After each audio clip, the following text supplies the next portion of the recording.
ठीक है। तो देखो यहाँ पे कॉम्बिनेशंस क्या होते हैं। तो आपने थोड़ी देर पहले या इसके पहले देखा था कि परम्यूटेशंस, अब क्या देखते हैं कॉम्बिनेशन। कॉम्बिनेशन का मतलब क्या होता है, सिलेक्शन। ठीक है, सिलेक्शन का मतलब क्या होता है कि जैसे देखो पहले क्या होता था, अरेंजमेंट होता था। ठीक है, अरेंजमेंट का मतलब क्या होता था कि दो आदमी हैं तो दो आदमी का अरेंजमेंट कैसे हो सकता था, अगर यहाँ पे एक बैठा है अमन और यहाँ बैठा है भरत। ठीक है, तो अमन और भरत एक तरीका था, और एक दूसरा तरीका क्या था, यहाँ पर अमन और यहाँ पर भरत।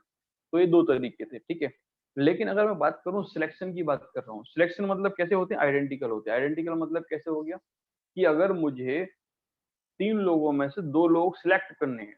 ठीक है ना, क्या करने हैं मुझे, दो लोग क्या करने हैं, सिलेक्ट करने हैं। सिलेक्ट करने किस लिए, कि मुझे कोई तो उनसे काम करवाना है। ठीक है, कोई काम करवाने के लिए मुझे तीन में से दो लोग सिलेक्ट करने हैं। तो सिलेक्ट करना है तो मैंने एक तरीका क्या किया, दो लोग सिलेक्ट किए, तो एक बार में जब सिलेक्ट किए तो कौन निकल के आए, अमन और भरत मेरे पास आ गए। अब अमन और भरत आ गए तो यहाँ अब उनको मुझे बैठाना नहीं है कि मैं अरेंजमेंट की बात करूं कि भाई पहले अमन बैठेगा फिर भरत बैठेगा, नहीं, मुझे सिलेक्ट करना था बस केवल, और मुझे कोई काम पे लगा देना है कि तुम क्या करो, घर पे जाके एक क्या बोलते हैं, झाड़ू पोछा बर्तन करो, बस यही काम दिया है मैंने उनको। अब उसमें क्या आएगा अरेंजमेंट, वो बर्तन साफ करेगा या झाड़ू लगाएगा यहाँ पे, तो उसमें कोई अरेंजमेंट नहीं है, वो एक ही कॉम्बिनेशन बनेगा, एक ही सिलेक्शन बनेगा, क्योंकि उसको क्या करना है, केवल हमें दो लोग सिलेक्ट करने हैं। ठीक है, तो हमने दो लोगों को सिलेक्ट किया एट ए टाइम, तो उसमें से कौन आ गया, अमन और भरत मेरे पास आ गए। अब वो काम करेंगे तो दिस इज द वन, क्या है ये, एक क्या बनेगा हमारा, एक सिलेक्शन बनेगा, क्योंकि हमने एक पैटर्न हो गया कि एक एक पैटर्न में कौन आ गए, अमन और भरत मेरे पास आ गए। ठीक है, तो मुझे लगता है आप लोगों को बात समझ में आ रही होगी। सिलेक्शन मतलब दो लोगों को मैंने ले लिया, हमें मतलब ये है कि वो नाम के लोग हमारे पास आ जाना चाहिए, हमें उनको बैठाना नहीं है। अरेंजमेंट की बात कब आती है, जब हमको बैठाना होता है, तो अरेंजमेंट यहाँ आएगा, यहाँ पे लोगों को या अल्फाबेट को या नंबर को, लोगों को किसी को भी सेट करना है, बैठाना है, अरेंज करना है, तो आता है परम्यूटेशन। और हमें किसी चीज को सिलेक्ट करना है, उठाना है, निकालना है, हमें केवल उससे मतलब है कि ये हमारे पास आया क्या, हमें इससे मतलब नहीं है पहले कौन आया बाद में कौन आया, हमको तो बस एट अ टाइम दोनों को उठा लिया। तो ये होता है क्या, सिलेक्शन। ठीक है, तो जब कभी कोई चीज सिलेक्ट करनी हो, फॉर एग्जाम्पल जैसे मान लो कोई टीम है, टीम बनाने के लिए पांच लोगों में से दो लोगों से उठाकर टीम बनानी है, तो क्या कर रहे हैं हम लोग, सिलेक्ट कर रहे हैं उनमें से, सिलेक्शन। तो क्या लगेगा वहां पे, कौन सा फॉर्मूला आएगा, कॉम्बिनेशन आएगा। मान लो यहाँ पे पांच बॉय हैं तीन गर्ल्स हैं, उसमें से मुझे उठाकर चार लोगों की कमेटी बनानी है। तो यहाँ पे क्या कमेटी बनानी है, मतलब मुझे इससे मतलब है कमेटी में चार लोगों के नाम होना चाहिए। आपने कभी ऐसा देखा है क्या कि कमेटी में अगर चार लोगों के नाम है तो मैंने पहले अमन का, भरत का, चंदन का लिया है और रीता का लिया है, अगर मैंने ऊपर रीता ले लिया नीचे अमन भरत ले लिया तो भी फर्क पड़ेगा क्या, नहीं फर्क पड़ेगा, क्योंकि कमेटी में चार लोग ही हैं, चार लोग रहेंगे, वहां अरेंजमेंट से कोई लेना देना नहीं है। तो मुझे लगता है आपको चीजें क्लियर हो रही होंगी। अब जरा देखते हैं इसको हम कैसे समझेंगे। ठीक है, तो जरा ध्यान से देखो, तो each of the different group, different, ठीक है ना, क्या है, डिफरेंट ग्रुप, डिफरेंट ग्रुप और सिलेक्शन। सिलेक्शन मतलब डिफरेंट होना चाहिए, जैसे मतलब मैंने अमन को ले लिया ना, तो बात खत्म हो गई, अमन के बारे में डिस्कशन नहीं करेंगे, आगे हम देखेंगे। ठीक है, तो डिफरेंट ग्रुप और selections can which, selection which can be found by taking the sum और ऑल, मतलब या तो थोड़े ले लो या तो पूरे एट अ टाइम ले लो, और इज कॉल्ड द कॉम्बिनेशंस, और इसी को हम क्या बोलते हैं, यहाँ पे सिलेक्शन बोल देते हैं। ठीक है, सिलेक्शंस। चलो देखते हैं यार, एक मैं एग्जांपल लेता हूँ, एग्जांपल क्या लेता हूँ, देखो यार, एग्जांपल ये है, ठीक है ना, so we want to take, we want to select, ठीक है ना, we want to select two, ठीक है ना, two out of three boys, two boys out of three boys, three boys कौन है, ए बी और सी, आउट ऑफ क्या, थ्री बॉयज। ठीक है, A B C, then possible selections क्या होंगे, या कितने कॉम्बिनेशन बन सकते हैं सिलेक्ट करने के लिए। देखो जरा ध्यान से सुनो, अब ए बी सी क्या है, ए बी सी हमारे पास तीन बॉयज हैं। ठीक है, इनमें से क्या करना है, मुझे दो boys eight a time select करना है। ठीक है, सिलेक्ट करना है मतलब मुझे काम करने के लिए घर पे लेके जाना है। तो क्या क्या हो सकता है, मुझे पता तो है नहीं, देखो मुझे क्या, लेबर चाहिए, तीनों बॉयज सपोज लेबर है, क्या नाम है मुझे लेना देना नहीं है। तो एक तरीका ऐसा है, तीन बॉयज खड़े हैं, मैं गया, चलो भाई आ जाओ, मैंने किसी 2 के हाथ पकड़ लिए। अब वो कौन से 2 होंगे हमें पता नहीं, ठीक है ना, मतलब रैंडमली है ना यार, 3 लोग खड़े हुए हैं, 3 में से 2 लोग चाहिए, कोई भी उठा लिया, मुझे क्या लेना देना, मुझे तो लेबर चाहिए, 3 लेबर खड़ी है, तीनों में से कोई भी आया, मुझे कौन सा उससे नाम से क्या लेना देना। तो क्या क्या हो सकता है यार, ध्यान से देखो, जब आप लेबर लेने गए तो एक कंडीशन ये हो सकती है, क्या पता आपने एबी को उठा लिया हो, ठीक है ना, 3 लोग खड़े हैं तो आपने 2 लोगों को बुलाया, तो एक तरीका ये है, क्या पता ए और बी दोनों आ जाए, ठीक है। दूसरा तरीका क्या है, क्या पता बी और सी आ जाए, कॉम्बिनेशन बनना है ना, मतलब या तो ए और बी दोनों आएंगे, बोले हम दोनों काम करेंगे, आप बोलोगे, या फिर आपके पास एक तरीका और है सिलेक्शन करने का, आप बी और सी को ले लो, मतलब अमन भरत और चंदन को ले लो। तो या तो आप अमन भरत को लेके जाओ घर पे, या भरत चंदन को लेके जाओ, या फिर चंदन और अमन को लेके जाओ। तो ये 3 आपके पास क्या बन गए, तरीके बन गए, मतलब ये 3 तरीके से आप इनका सिलेक्शन कर सकते हैं यहाँ पे, ठीक है, क्लियर हो गया यहाँ पे। तो यहाँ पे क्या हो जाता है, तो यहाँ पे एक बात ध्यान ध्यान से देखो यार, यहाँ पे नोट बना के लिख सकते हैं, क्या लिख सकते हैं नोट बना के, सब लोग समझ लेना ध्यान से, A B and B A are same selection, ठीक है, एक है सेम सिलेक्शन, बट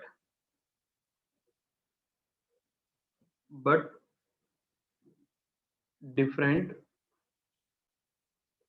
परम्यूटेशन,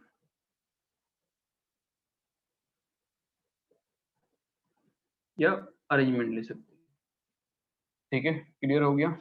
तो कहने का मतलब ये है, अगर आपने ए और बी को लिखा है, ए बी और बी ए, तो ये क्या है, same selection but different permutation है, या फिर हम बोल सकते हैं डिफरेंट क्या है, अरेंजमेंट। लिख देता हूँ साफ साफ, डिफरेंट अरेंजमेंट। अरेंजमेंट का मतलब आप जानते हैं परम्यूटेशन, ठीक है। तो मुझे लगता है यहाँ तक कोई दिक्कत वाली बात नहीं है, ठीक है, चलो आगे आते हैं यहाँ पे। अब यहाँ पे एक बात आती है कि 2 बॉयज आउट ऑफ 3 बॉयज हो गया, ठीक है। अगर मैंने ऐसा बोला होता, क्या बोला जाता कि, अगर मैंने ऐसे बोला होता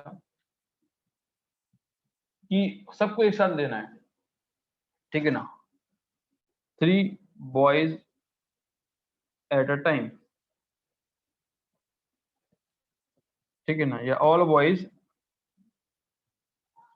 एट अ टाइम, इनको सिलेक्ट करना है, मतलब सारे बॉयज लेने हैं, कितने में से, ए बी और सी में से, तो बस एक ही तरीका है, ए बी और सी, इसका आप कोई दूसरा कॉम्बिनेशन नहीं बन सकता, इसका एक ही बनेगा। क्यों एक बनेगा, अब ए बी सी आ गए, अब क्या लेना देना, अरेंजमेंट थोड़ी ना हो रहा है वहां पे कि हम पहले ए को लेके आएंगे बी को लेके आएंगे, क्लियर हो गया यहाँ पे।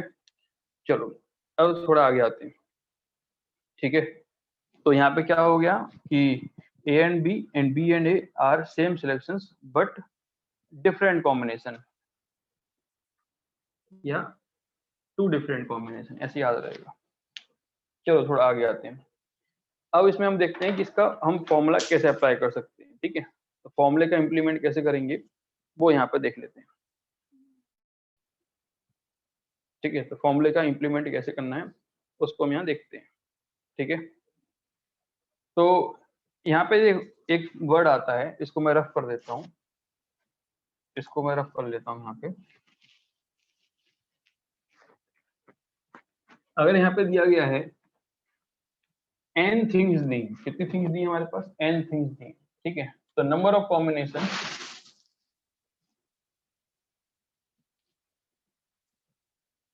नंबर ऑफ कॉम्बिनेशन, ठीक है, नंबर ऑफ कॉम्बिनेशंस, ठीक है ना। तो नंबर ऑफ कॉम्बिनेशन बताना है ऑफ n थिंग्स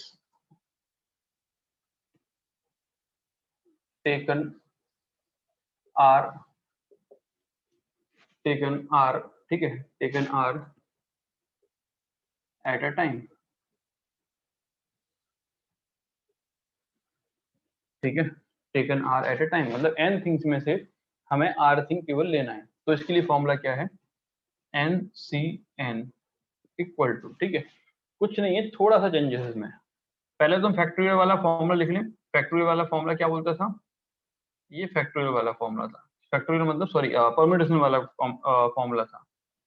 अब परम्यूटेशन वाला फॉर्मूले में अब एक चीज और ऐड कर देनी है हमको, बस केवल r फैक्टोरियल से डिवाइड कर देना है, तो ये बन जाता है कॉम्बिनेशन।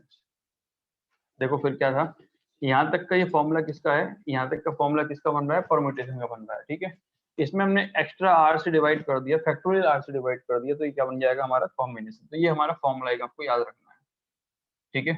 अब इसमें कुछ हमारे पास इंपॉर्टेंट बातें, उस बात का ध्यान रखो। क्या बात का ध्यान रखना है वो जरा देखो कि NCN मतलब कितना होता है, तो NCN की वैल्यू होती है हमारे पास क्या, 1, ठीक है। NCN की वैल्यू कितनी होती है, 1। NC0 की वैल्यू होती है कितनी, 1। NC0 की वैल्यू कितनी होती है यहाँ पे, 1, ठीक है। उसके बाद तो आपने यहाँ पे देखा होगा, एक चीज और ध्यान से सुन लीजिए, ये कॉम्बिनेशन है, NCR इक्वल टू होता है NCN-R, ठीक है। तो NCR इक्वल टू क्या होता है, N और N-R। एक बात का ध्यान रखो, मैंने जो बताया नहीं आपको या बता दिया मैंने, फैक्टोरियल 0 इक्वल टू होता है 1, फैक्टोरियल 0 कितना होता है, 1, ठीक है। चलो इन बातों को हम लोग प्रूफ करके देख लेते हैं कि इसको हम इम्प्लीमेंट कैसे कर सकते हैं। जरा ध्यान से देखिए, आपने ले लिया भाई NC0 इक्वल टू 1, ठीक है। NC0 इक्वल टू कितना ले लिया आपने, 1।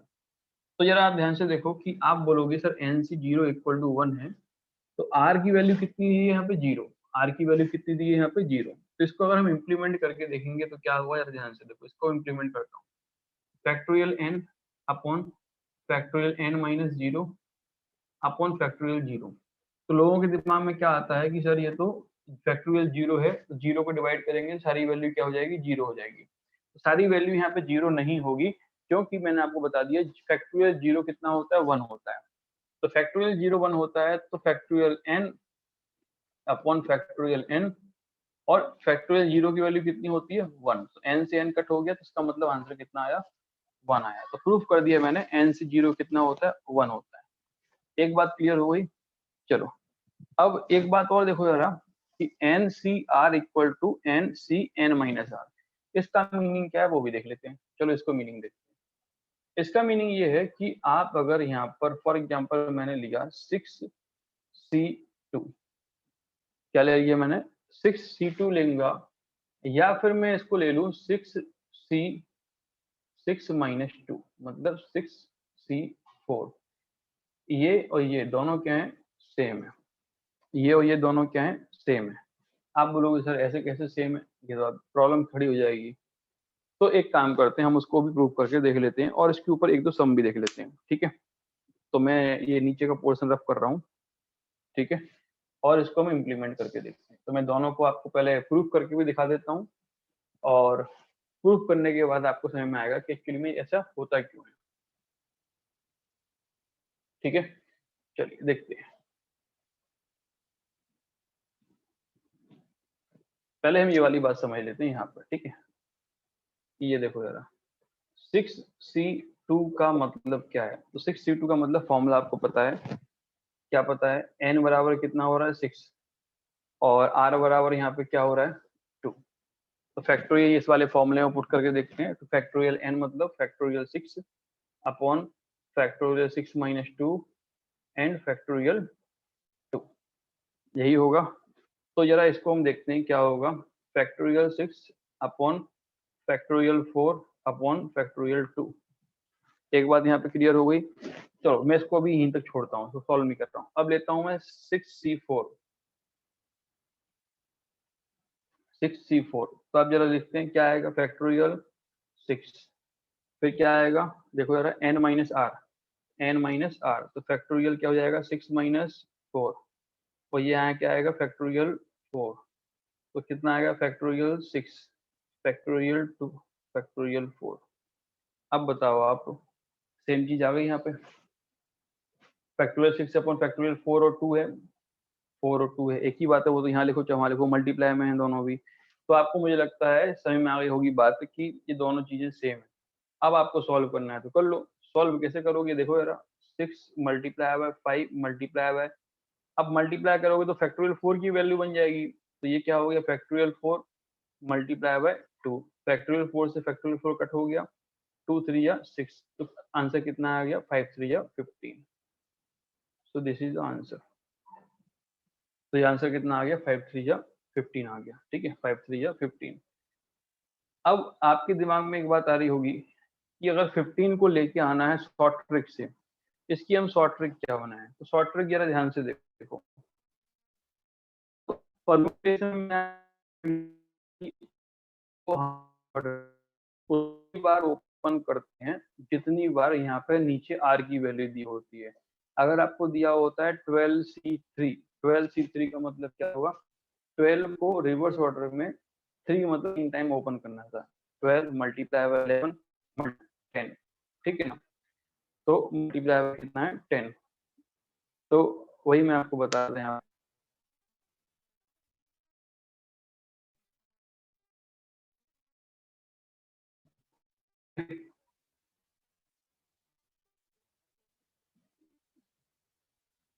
तो आप देख रहे होंगे यहाँ पे 12 मल्टीप्लाई बाय,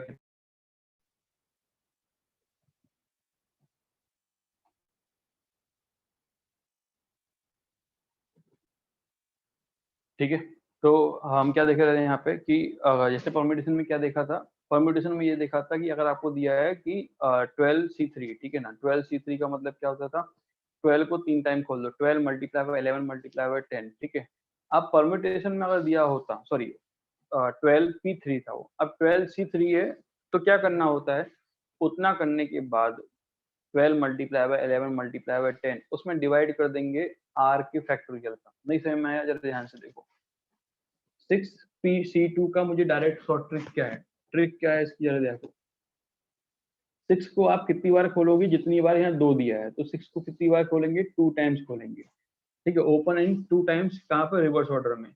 और जो आर की वैल्यू होती है उतने के फैक्टोरियल से हम लोग डिवाइड कर देते हैं, तो आंसर कितना हो गया 30/2, मतलब आंसर कितना आ गया 15 आ गया। क्लियर हुआ सबको।